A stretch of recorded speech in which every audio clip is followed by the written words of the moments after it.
Can't concentrate today. Haven't been able to for weeks. New ideas, recent insurgent reports, the ubiquitous eye of Oni watching me. How can I not be distracted? Setting up the new lab has consumed the last few months.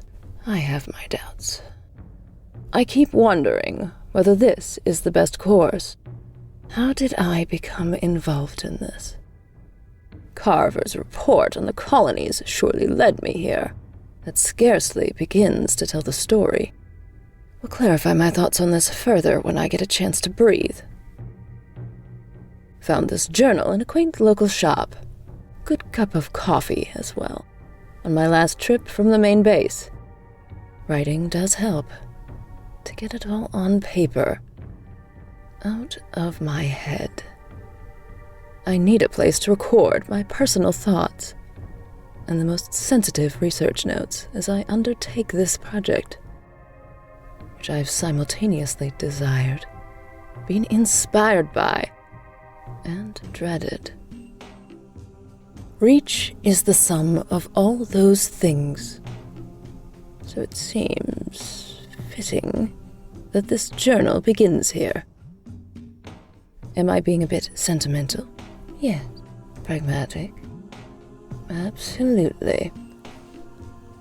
So that's the first excerpt of Catherine Halsey's diary, and it's quite interesting because she discusses earlier about the Carver report. The Carver findings were a set of theories written by Dr. Elias Carver and were published in 2491. The findings were ultimately summarised in the following sentence. Unless the political situation throughout the colonies is stabilised, preferably by force, the government will collapse, and civil war will rip human society apart. Many were sceptical of these theories, but received purchase in Oni and the Admiralty, informing their strategies against the insurrectionists for decades, including the creation of the Spartan program. Dr. Carver would later commit suicide, believing that his theories had become a self-fulfilling prophecy, causing the very insurrection that he had predicted. Kind of understandable if such a report is put out to Oni top brass and they start taking steps to counter a theoretical report, then those steps could then incite the very rebellions that his report predicted in the first instance. So it's quite interesting that she brings this up at the very start of the journal, simply because that has predominantly informed most of her progress throughout the entire Spartan program and the ethically debatable decisions that she's made along the way. She does evidently lament, or at least ponder, how she became involved with this in the first instance.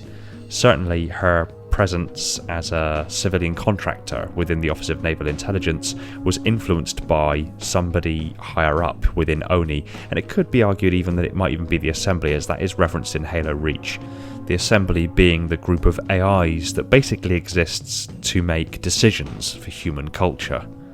It may be that they decided that her potential and her reputation as being a genius, for lack of a better word, especially with her interest in particular fields that would culminate in the Spartan program and the creation of Mjolnir, and her interest in artificial intelligence, that she needed to be in a military-funded environment in order to produce this technology to help stabilise human culture. But it's interesting to know that even from the very beginning she had trepidation and doubts about her involvement with the Office of Naval Intelligence and the military-industrial complex, and how even back then somebody behind the scenes was pulling the strings.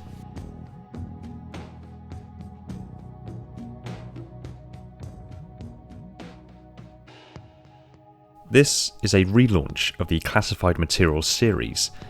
The videos that are up currently will be phased out one by one and replaced with these new videos, where each dated excerpt from Dr. Halsey's diary will be narrated by Cat Peterson, aka Sea Fox, someone who has, as I'm sure you'll agree, an exceptional interpretation of Dr. Halsey's voice. After her reading, I will pass thoughts on the entry in question and extrapolate further lore-based information to add greater context to the good doctor's most private of musings. So look forward to hearing much more from her every week for the foreseeable future. It certainly gives this series a little something special, doesn't it?